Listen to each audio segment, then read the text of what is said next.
Ayan guys, ayan. Be mindful ha, yung mga may claustrophobic na katulad ko. Hindi na ako nakahinga guys, medyo nag-panic mode na ako. Ayan guys, ito, tingnan ninyo. Ayan. Ayan. Shit, munti ka na ako guys, kahit may liit ako, munti ka ako mahagip. 320 meters. Ayan guys, yung haba ha, yung ceiling. Baby, huwag kang tataob tayo, gagi. Diyan ka. Ay, putang natataob tayo, gago. Tataob tayo. Ayan guys, gusto ko makita nila. Talaga nito talaga. Nakakatakot guys, di pala pwede pag umuulan. Yun lang masabi ko. Oo nga, no? Pag mataas ang tubig.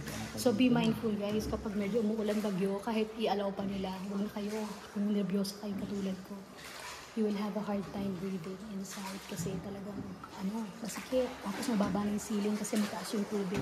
Pag nahulog kami dito, hindi ako sure kung malalangoy ko to. Nakakatakot. Tsaka nung